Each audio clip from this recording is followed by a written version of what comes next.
Good morning. I want to welcome you all to Mount Vernon Unitarian Church.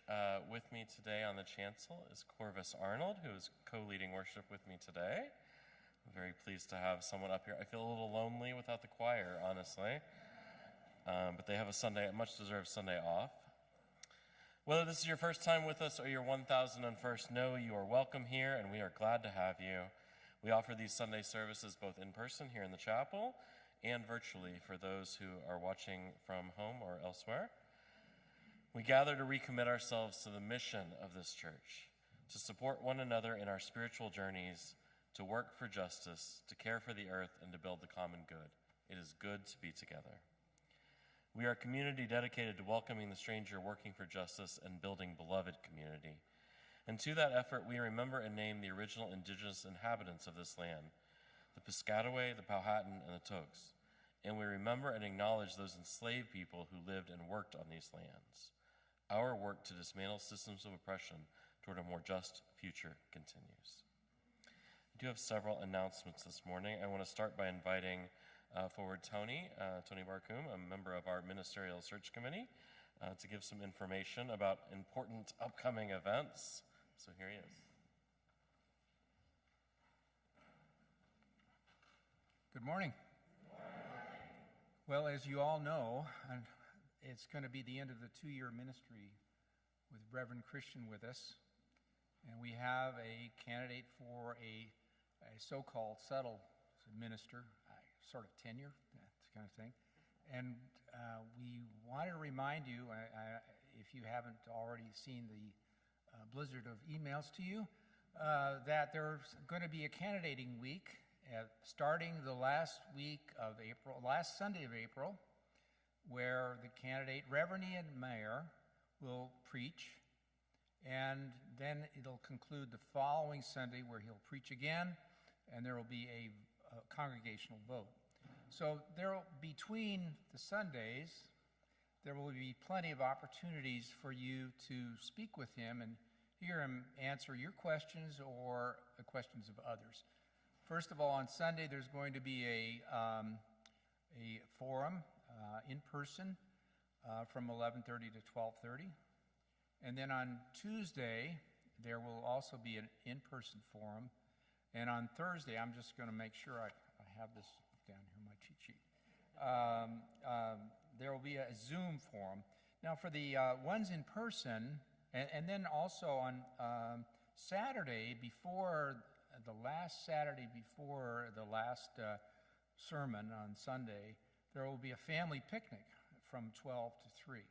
So for the events in person, there will be childcare provided, and we'll be providing details subsequently. So, thank you.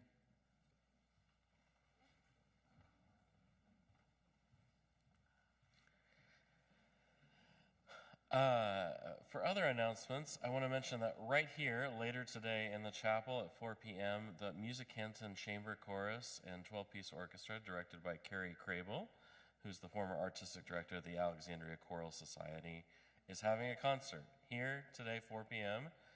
Tickets are $30. You can buy them at the door. They're $10 for college and high school students, so there's a discount rate for them. I also wanted to mention that we're having our Work-A-Nanny next Sunday, right about this time. Yes, we have the hats. Work-A-Nanny is our term for doing a lot of work around the property, getting things into shape, and it's a good time right now in the spring to kind of clean things up, get them ready. You can find out much, much more about that on our website and through our communications. In our services, we take a moment to greet one another, and especially I invite you to greet anyone you don't yet know well. So please, take a minute now to greet your neighbor. I'll ring chimes to end our time.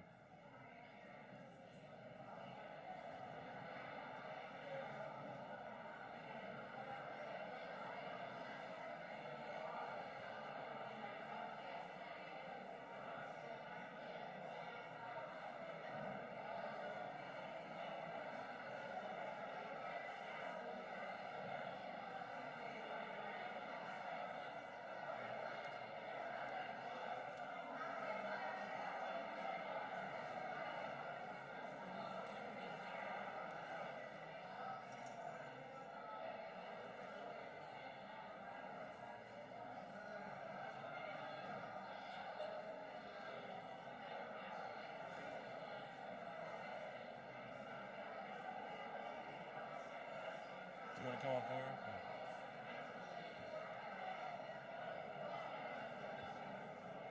I was going to say, you might as well come on up because you're right after this. So.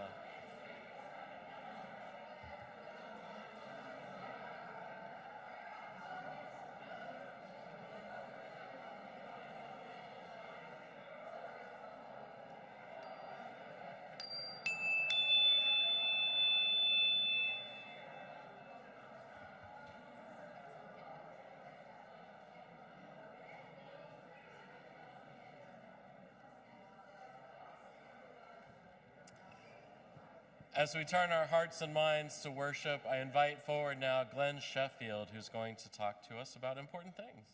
Glenn. Let's see. Good morning. My name is Glenn Sheffield, and I'm a member of this congregation. I've been asked to talk this morning about my stewardship in MVUC. I know it's April, and our stewardship campaign started in January. Patricia Infante wrote about talking about stewardship year-round and said, in some congregations, talking about stewardship and money in general is like a visit to the dentist. I know it's good for me, but once a year is just enough. Well, here's my 3-month checkup from the January campaign. So many of us find our time, talent, and treasure challenging at different times in our lives. There are times when I found giving easier than at other times. I guess you might say I'm in the makeup phase of giving of time since I retired about 1.5 years ago, and more opportunities to help. It comes so easy here at MVUC. Just take a look at the role models we have here. Just a few examples in general are the Board of Trustees, the Ministerial Search Committee, the Lifespan Spiritual Growth Team of leaders, teachers, and speakers, not to mention the choir, ushers, worship associates, and coffee hour attendants who make our Sunday service inspirational and memorable. There's so many more. But let me tell you a little about my journey at MVUC. I began my journey with MVUC in 2001. MVUC advertised as a welcoming community, and I found it easy to fit in. I started participating in Safe Haven, a teen program for LGBTQ plus youth and their friends, and I was ushering with Sally Montanari. After completing my graduate education in 2007 and caring for my elderly parents, I started getting more involved. Never once have I felt pressure to help, but due to these role models like Sally, I was inspired to try and do more. I started teaching coming of age and high school RE and trained an OWL and have since taught 2 OWL classes. Choir has been a wonderful experience and has led me to be on the Worship and Arts Committee. Also has led me to have the opportunity on Memorial Day to sing with a local choir, regional choir, at Carnegie Hall. Let's see. Outdoor fellowship is another church activity I really enjoy. I get my strength, peace, and wonder from nature. I've been increasingly involved with social justice by leading a task force for a social justice staff position. Representing MVUC at VIC, Ventures in Community, assisting in updating the social justice charter that reorganizes the program into a circle structure like CAT. Recently, I've been involved in the safety committee, sorting books for the annual book sale, filing music, and investigating Northern Virginia Voice, that's another social justice community organization. There are times when it feels like I'm involved too much until I attend coffee hour. Watching so many people engaged in what is happening. Climate Action Team is out there every Sunday educating us on how we can improve our environment locally. Another discussion about the wonderful music Mark Zimmerman put together that Sunday and how wonderful the choir sang. Memories of outdoor fellowship outings being discussed and future hikes coming up. Discussions on the sermon, books read, maintenance activities, care team, and hum and strum get-togethers, to name a few. It takes a lot of volunteers to accomplish all this, not to mention a few pledges to keep things running. It is the friends here that make it worthwhile. Seeing them get something out of the efforts that we as a congregation make happen. Unlike a trip to the dentist, please continue to join me in the periodic checkups in finding ways to share in stewardship. Just a hint, a quick and easy way to volunteer is to sign up for coffee hour. Start there and meet me for coffee after church.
Please rise as we light the flaming chalice with the words of Reverend Erica Hewitt.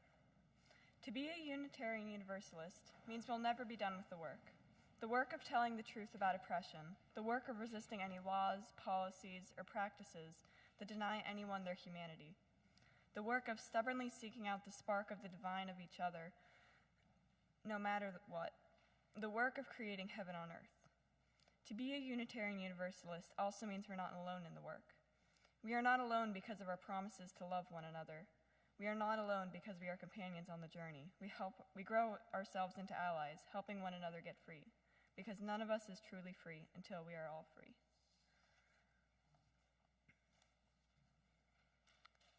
Please remain standing and join us in singing hymn number 1017, We Are Building a New Way.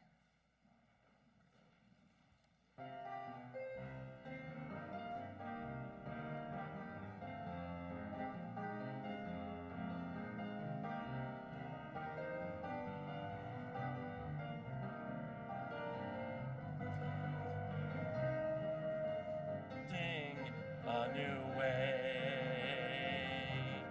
We are building a new way.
Please remain standing as we unite our voices in the covenant of this community. Love is the teaching of this church. The quest of truth is its daily task, and service is its prayer. To dwell together in peace, to seek knowledge in freedom, to serve life in community, to the end that all souls shall grow in harmony. This is our covenant with each and with all.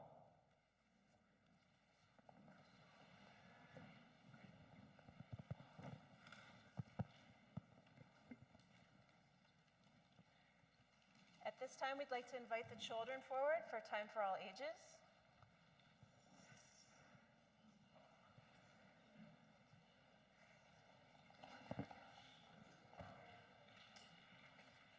Thanks for joining, friends. Yep. Oh, we have a third. And four.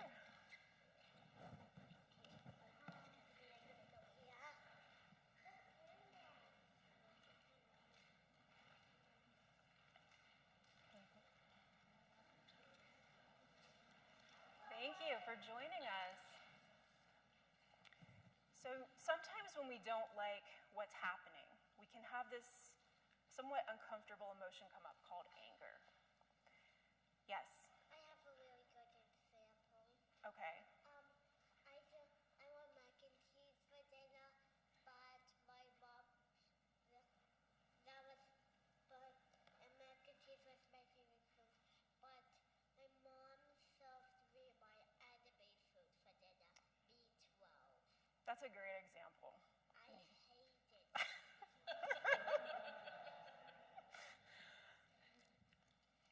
Well, you might feel like you felt something like this guy on the front cover. Yeah, it's my turn. Can you tell me your turn after we do the story? That's my little brother. Yeah.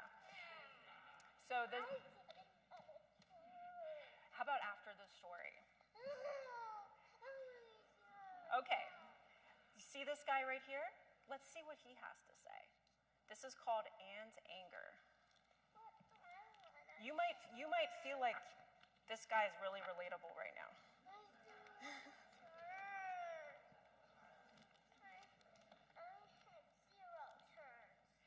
Anne was in the living room building a tower, the tallest tower he'd ever built. His grandfather was in the kitchen making dinner. Anne, grandfather called out, "Dinner's ready." Anne added a yellow block and smiled. The tower was almost as tall as he was. "Now the red one," Anne whispered, placing a red block on the very top. Grandfather came in from the kitchen. "What a wonderful tower." "It's not done yet," Anne told him. "Come sit down," grandfather said. "You can play more after we eat."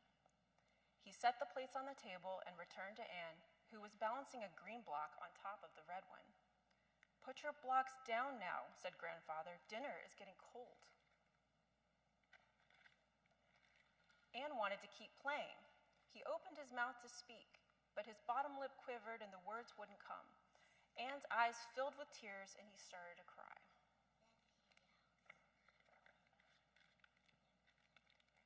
Grandfather tried to put his arm around Anne, but Anne pushed him away, knocking the tower over and sending the blocks flying. "Go away, I hate you," Anne shouted. "You're upset," said grandfather. "Please go to your room and sit with your anger. I'll come in when you're calm and able to talk." Anne ran to his room and leapt onto his bed. His cries grew so strong he could feel them all the way down in his belly. "How do I sit with my anger?" he wondered. "I'm so angry, angry, angry." "Finally," said a voice, "I was hoping you would notice me." Anne lifted his head and came face to face with a hairy, red creature. "Who are you?" asked Anne. "And how did you get into my room?" "I'm your anger," said the creature. "You brought me here." "My anger?" The anger nodded. "Did grandfather see you come in? I'm not supposed to talk to strangers." "Don't worry, Anne. I'm not a stranger. I'm the part of you that comes out when things don't go your way. I'm right here every time you get angry. I know you feel scared when I'm around. I can make you cry and want to hit things. I can even make you say mean things to people you love. Anne's anger started to turn the knob of the bedroom door. Come on, he said, I'll show you. Anne was tempted, but Grandfather had said to stay in the room. Wait, Anne called. Maybe we can do something in here. Anne's anger turned and extended his hairy hand. I know just the thing, he said. Anne took his anger's hand, and together they danced all around the room. They raised their arms overhead and spun wide circles. They used their breath to make sounds like strong, howling wind. They got down on their knees and pounded the ground with their hands. It sounded like they were playing drums on the earth, and Anne liked that. Finally, they were exhausted and ready to be still. Anne and his anger sat together silently. They sat, they breathed in, and they breathed out. And they sat some more.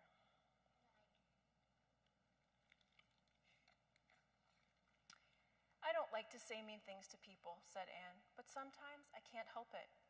I can help you, said his anger.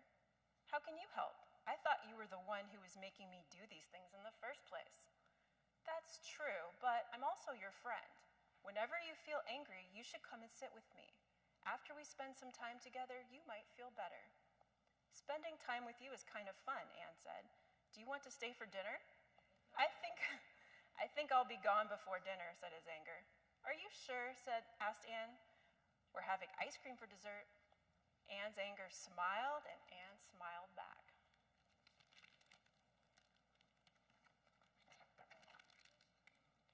Anne was tired. He took a deep breath and let out a little sigh. And when he did, his anger became smaller. Anne and his anger continued to breathe together. With each in-breath, Anne's anger got a little bit smaller, and with each out-breath, Anne felt a little better. Anne heard a gentle tapping on his bedroom door. It was Grandfather. Grandfather and Anne sat together. I'm sorry I didn't listen, said Anne. I was really angry. I wanted to keep playing. Grandfather took Anne in his arms. Thank you for your kind words, he said. I sat with my anger like you asked, Anne said, but we didn't just sit. We danced and played too. Do you want to meet him? Anne looked up, but his anger was gone. Grandfather, said Anne, do you know what happened? I think I do, said Grandfather. You took good care of your anger and it went away. That's right, said Anne. How did you know? When I was a little boy, I met with my anger too. Really? Was it because of blocks? No, laughed Grandfather. There were no blocks, just frogs, a lily pond, and a sun that wouldn't set. Come, let's eat dinner and I'll tell you my story.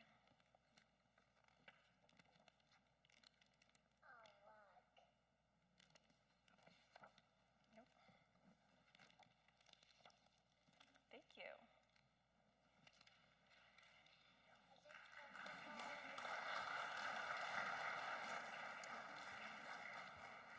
So we'll sing our children out in just a second. I just wanted to point out our older children and youth, many of them are at the creek cleaning it up right now, so our numbers are a little down here in the chapel. But let's sing them out to their activities.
We come now to the morning offering.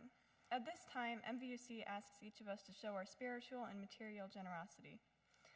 Each week, we share the plate with a charitable organization that you, our members, have chosen. This week's offering is shared with the South County Task Force, a network of informed community members interested in improving the well-being of the Richmond Highway community. I invite you to contribute whatever you are most comfortable with to the South County Task Force and to this church community. If you would like to write a check for the offering, please make it to MVUC and in the memo line indicate what it is for. You can also go to our website to give directly. We are grateful for your donation. During the offering, you are welcome to come forward in silence to light a candle of joy or sorrow. And now will the ushers please come forward for the morning offering.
We come to the time in our service for silent reflection followed by spoken words. So I invite you to take a moment to prepare yourself, get some wiggles out, get comfortable where you are, and join me first in a time of silence starting now.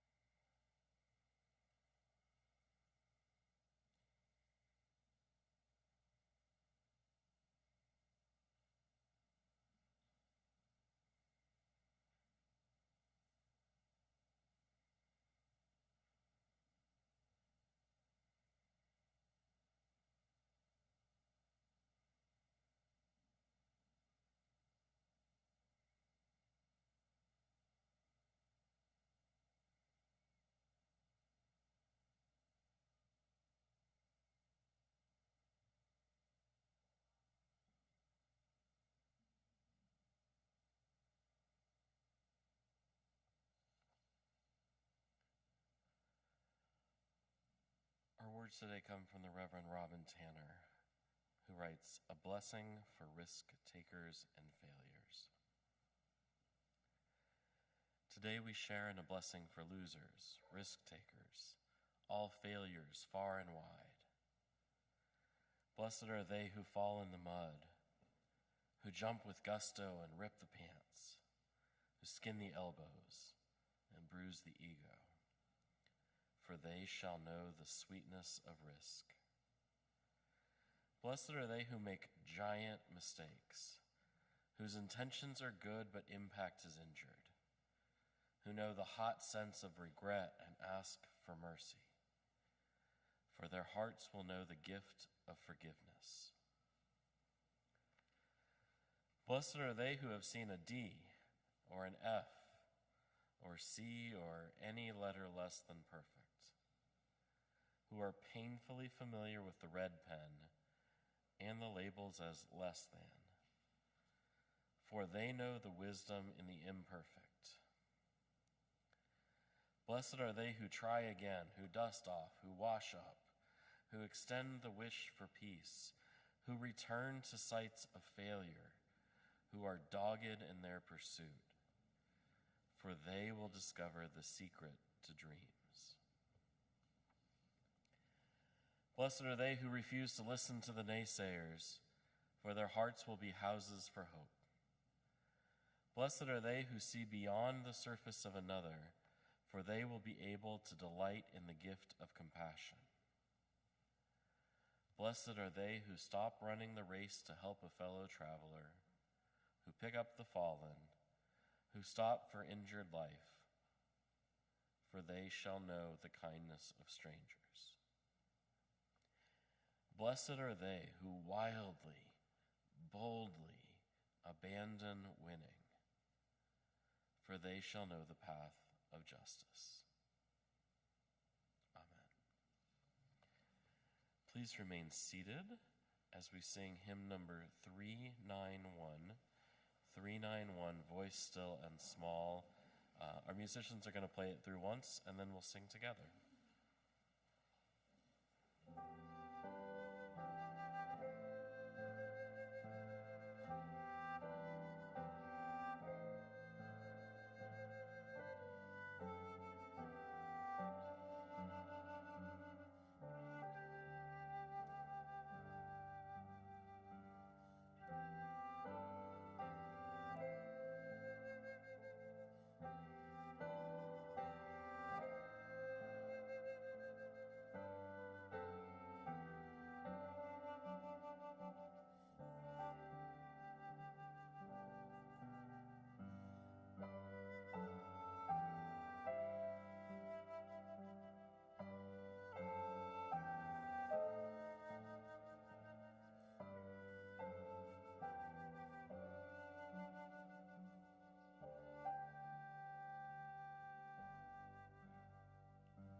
This is On Having a Spiritual Practice by James Ishmael Ford, who is a retired UU minister and a Zen teacher. Once, I was in a meeting of Zen teachers, and we were discussing what defines a real practice. One of the teachers wanted to express the finest and highest, to outline a way that encompassed the whole of life. It was rather beautiful, and I was more than passingly annoyed. I'm more petty, small-minded. I want to know what the minimums are. Here's a hard fact. Just sitting once a week is not a Zen practice. It's true that you might wake up with that one sit, but I wouldn't put a lot of money on that likelihood. I think for most of us, sitting a minimum of about half an hour a day, most of the days of the week, is the baseline. And if you can also throw in some retreats, half day, full day, multi-day, once in a while, that's generally even better. The majority of serious Zen practitioners do more than this. But, and I also need to hold this up, some who have truly found the Zen way in their own hearts do less. But be careful. Doing less, particularly at the beginning, when trying to find your way into Zen, sets up the distinct possibility of a dilettante practice, growing something with no roots and little chance of fruition. And again, no one knows precisely what makes a real Zen practice, at least in terms of how much is enough. So, bottom line, just do your best. And when you find you're not, which is what most of us have experienced, often over and over, just pick yourself up, dust yourself off, and start again. The way is vast and endlessly forgiving. It is also harsh, demanding everything from us. But this everything is not about how much time you choose to put on the pillow. At the beginning, I recommend that regularity is vastly more important than duration. So, if you determine to sit 3 days a week for 10 minutes a shot, and you do it, you're on your way. I've met too many people who, caught in the passion of the moment, declare they will sit 2 hours a day for the rest of their lives. They don't. And, often embarrassed, they disappear. Stretch a little beyond what seems comfortable. Sit at least a little most every day. And plod on. Forgive yourself your failures, but resume. Fall down, pick yourself up, dust yourself off, and start over again. One teacher liked to say, fall down 9 times, get up 10, start over. That's the practice.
So some years ago, a minister colleague of mine asked one of those brainstorming type of questions. In fact, some of you might know the Reverend Amanda Poppy, who's now senior minister of our sibling church in Arlington, Virginia. She asked one of these questions that ministers ask when they're trying to write a sermon or plan a service and they don't really know what they're going to say yet. Maybe you've heard this before. She asked, when you hear the word resistance, what do you think of? Very good, open-ended sort of question, right? Now my memory, and I tried to go back and find this and couldn't, but my memory is that this was towards the beginning of the Trump presidency. And so I assume she was thinking of how people protest or strike or in other ways resist political or social things they don't like, they don't approve of, they don't think are right. Much like we've spoken of here in service in recent weeks, I spoke about it last week, actually.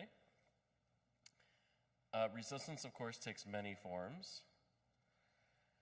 But, and here's something you should know about me, I come from a family, at least my extended family, not really my nuclear family, an extended family of engineers, including at least a couple electrical engineers.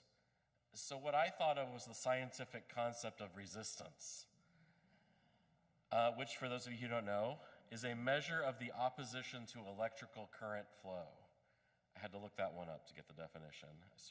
Anyway, that is, how easily does the thing electricity is going through allow that electricity to travel? So if we're talking about power lines, we want it to flow very, very easily, right? Copper, metals in general for that matter, are great conductors of electricity. They have very low resistance. Now, if you're talking about rubber or plastic or wood or any of the other materials we use to cover and hide electric wires or electronic equipment of any kind, you do not want them to conduct well. You want them to not really conduct electricity hardly at all. They are known as insulators, right? And so resistance, again, is the measure of how well electricity flows through a substance. So apparently, this meaning of resistance is not one that my ministerial colleagues think of often, because my answer to her question was definitely the weird one. The zebra in a herd of horses, or whatever the right metaphor is. So anyway, I'll get there in a minute. I called this sermon Ohms and Oms, which is not a joke that works very well when you say it, but hopefully in print it kind of came across. Ohm in the OHM spelling is a measurement of electrical resistance. It's named after German physicist Georg Simon Ohm. It measures the resistance in a conductor. Again, to repeat myself from earlier, it's a way to measure how well something does or does not conduct electricity. Ohm was the first person to note that the strength of electrical current is a function of the voltage sent through it and its resistance. This relationship is known as Ohm's law. To say that in words I could actually understand, because I had to look that one up, of course, the amount of electricity you send through something and then how well it conducts that's what ohms measure, right?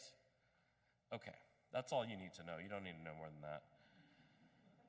Ohm, the man, was a really interesting figure, a professor who frankly was not a very successful professor. He bounced from place to place throughout his entire career, but someone who saw this really interesting relationship about electricity 200 years ago, by the way, we're talking about. 1827 is when he published his first materials about this. So he saw this interesting relationship and managed to explain it in a very clear, concise way, a way that frankly seems kind of obvious to us now, but did not until he said it. And given the rise of electric and electronic technology in the last 2 centuries, I don't think it's any stretch to say that he's a hugely important figure in the creation of the modern world. It's difficult to imagine circuits, much less integrated circuits or any of those things, without his simple but crucial contribution to the science. Okay. Ohm, in the other spelling, the O-M spelling, is an entirely different thing. but again, makes for sort of pleasant wordplay in the title of this sermon. Om is a mantra, a phrase said repeatedly in some forms of meditation as a means to help focus. It dates back thousands of years, so far back that the origins are not actually entirely clear. Om has many meanings. Some say it is derived from the Sanskrit word for yes. Others that it doesn't have any fixed meaning. Others say that its meaning is that of essential essence, of the very universe, of the thing that is all things. It's important to several religions, notably Hinduism, Buddhism, Jainism, and it's used in all of those, or at least by some practitioners of all of those, in meditative practices. It's also, and this is no coincidence, an easy and rather pleasant word to say or chant. Om, Om, it has a lovely resonance in the vocal structures, and it's simple enough that you don't have to remember anything, right? Some people have much more complicated mantras that they do memorize and use, but anyone can do that with no training whatsoever. Okay, back to resistance. I think of things like the resistance that we experience in our minds and in our reading today from the Reverend James Ford. He experienced a lot of resistance in his Zen practice, as many practitioners do. There are distractions both within our own minds and, of course, distractions out in the world. Perhaps in the times we've tried to do silence here, you've experienced some distractions. I have to say, as a parent now, that almost nothing really phases me. I just tune it out. It's great. But there are other distractions, of course, forms of resistance, rather. Ford talks about, in his work, the physical toll that meditative practice can take, that it's actually hard to sit for hours on end in meditation. It takes physical work, which seems counterintuitive. It's not hard to sit, but it is hard to sit after a while. He talks in the reading we heard today about the sheer amount of time you have to spend doing this if you're to take it seriously. He talks about what that means for the rest of your life. It's not an insignificant amount of time and effort you're putting into this. And so in a sense, the Zen, the Buddhist take, is that our minds are often resistant, so that they want to grab onto distractions. They want to disrupt the flow of any awareness we're trying to build.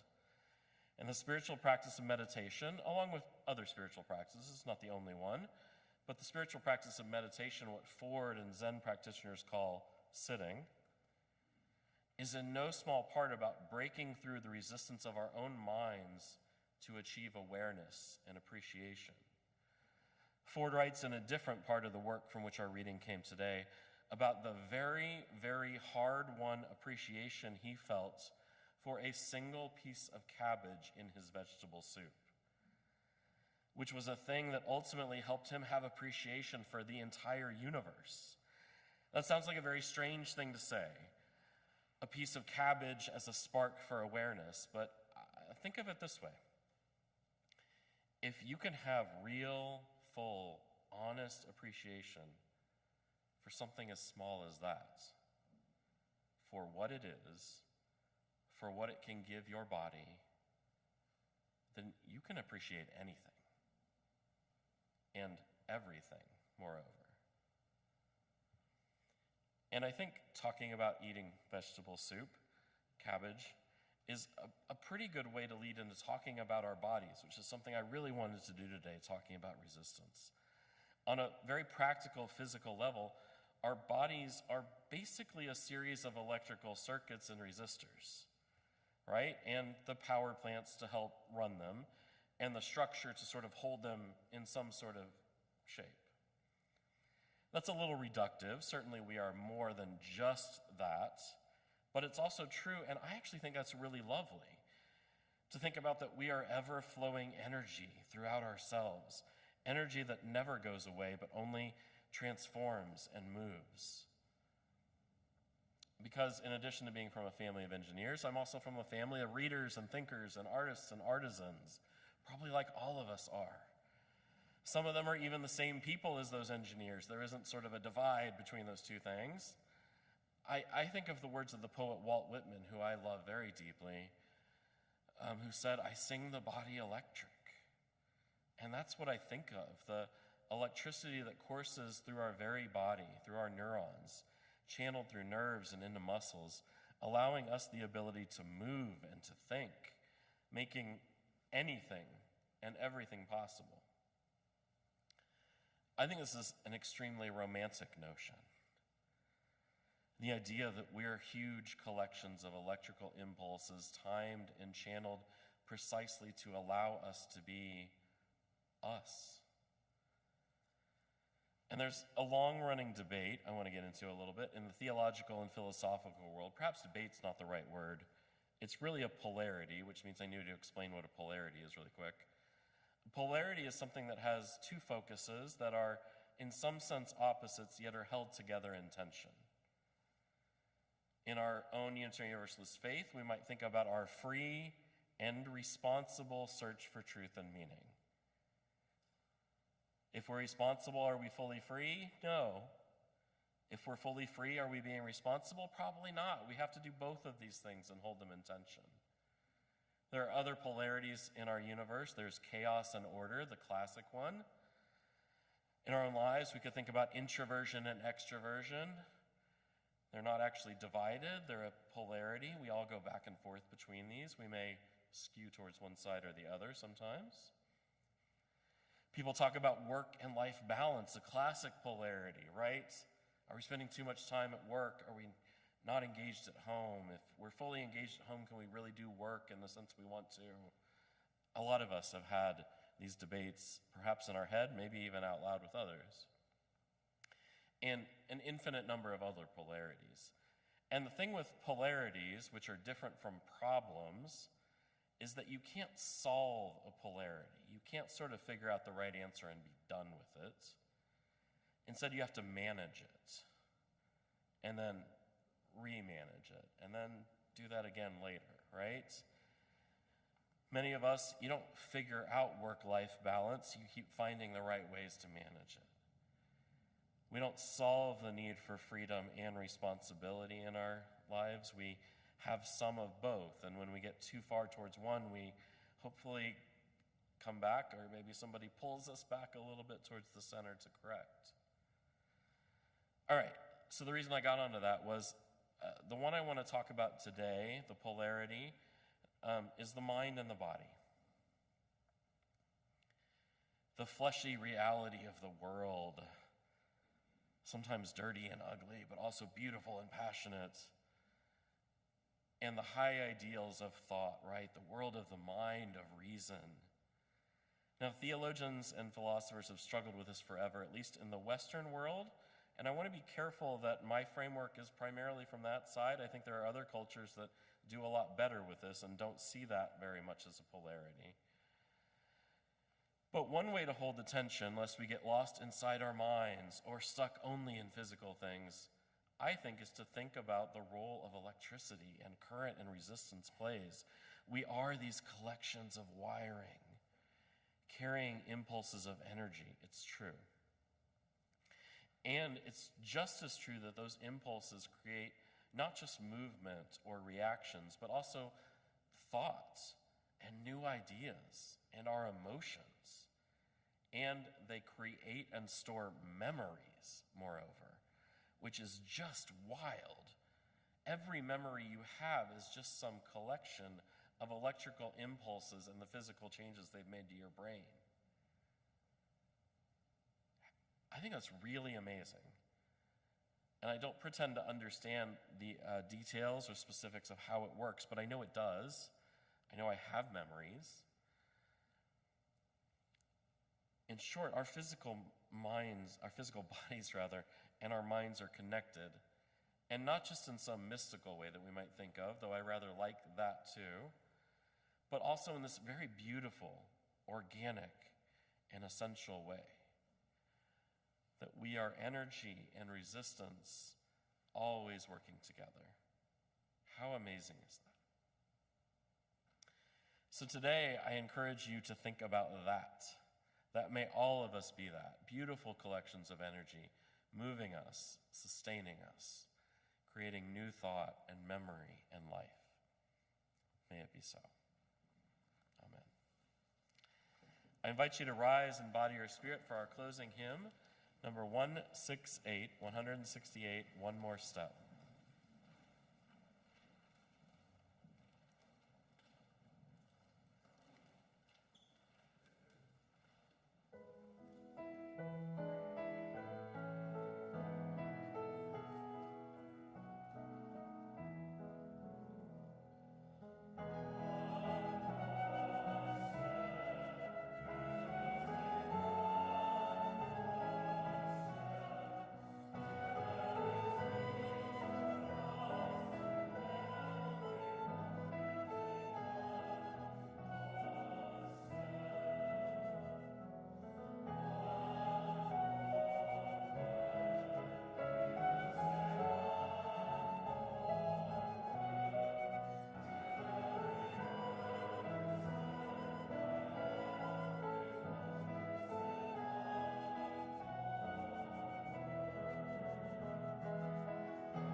Please join in the words we say each week as we extinguish our chalice.